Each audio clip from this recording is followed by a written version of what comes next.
एक कौवा जंगल में रहता था। उसे कोई भी कष्ट नहीं था। वह अपने जिंदगी से पूरी तरह संतुष्ट था। उसका मानना था कि वह सबसे खुश पक्षी है क्योंकि उसका रंग सबसे सुंदर है।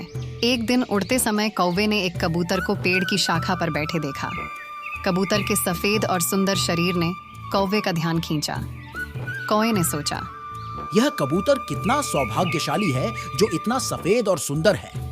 इधर मुझे देखो, मैं कितना काला और बदसूरत हूँ। ये कबूतर जरूर ही इस दुनिया का सबसे खुश पक्षी होगा। मित्र, तुम्हारा सफेद रंग बहुत सुंदर है। क्या आप दुनिया के सबसे खुश पक्षी हैं? नहीं दोस्त, हकीकत में ऐसा नहीं है। पहले मैं भी यही सोचा करता था। मैं दुनिया का सबसे सुंदर पक्षी हूँ, इसीलिए बहुत सुखी और खुश था। लेकिन एक दिन तोते को देखा जिसके पास 2 रंगों की अनोखी छटा है। उसके बाद मुझे भरोसा हो गया कि वही दुनिया का सबसे सुंदर और खुश पक्षी है।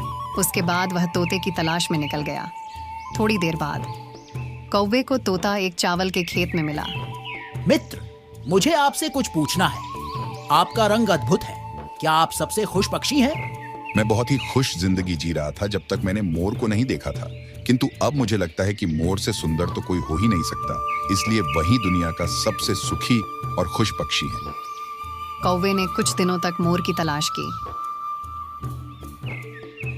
आखिरकार कौवे को चिड़ियाघर में मोर मिल गया, जो उसकी सुंदरता की प्रशंसा करने वाले लोगों से घिरा हुआ था।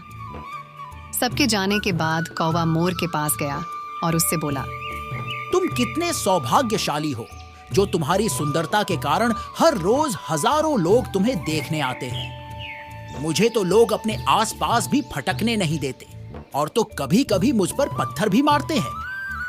क्या तुम इस दुनिया के सबसे खुश पक्षी हो? दोस्त, मुझे भी अपनी सुंदरता पर बड़ा गुमान था। मैं सोचा करता था कि मैं इस दुनिया का क्या, बल्कि इस पूरे ब्रह्मांड का सबसे सुंदर पक्षी हूँ, इसलिए खुश भी बहुत था। लेकिन मेरी यही सुंदरता मेरी शत्रु बन गई है और मैं इस चिड़ियाघर में बंद हूँ। यहाँ आने के बाद, इस पूरे चिड़ियाघर का अच्छी तरह मुआयना करने के बाद मैं इस नतीजे पर पहुँचा हूँ कि कौवा ही एक ऐसा पक्षी है जो यहाँ कैद नहीं है। इसलिए पिछले कुछ दिनों से मैं सोचने लगा हूँ कि काश मैं कौवा होता तो कम से कम आज़ादी से बाहर घूम सकता और तब मैं इस दुनिया का सबसे सुखी और खुश पक्षी होता। हम हमेशा दूसरों को देखकर बेकार ही स्वयं की तुलना उनसे करने लगते हैं और दुखी हो जाते हैं। भगवान ने सबको अलग बनाया है और अलग गुण दिए हैं। हम उसका महत्व नहीं समझते और दुख के चक्र में फंस जाते हैं। इसलिए दूसरों के पास जो है उसे देखकर जलने की बजाय हमें हमारे पास जो है उसके साथ खुश रहना सीखना चाहिए। खुशी बाहर ढूंढने से नहीं मिलती, वह तो हमारे अंदर ही छिपी हुई होती है। अगर आपको हमारी कहानी अच्छी लगी हो तो अपने दोस्तों के साथ भी शेयर कीजिए और हमारे चैनल को सब्सक्राइब करें और कमेंट में ज़रूर बताइए कि कैसी लगी हमारी ये कहानी।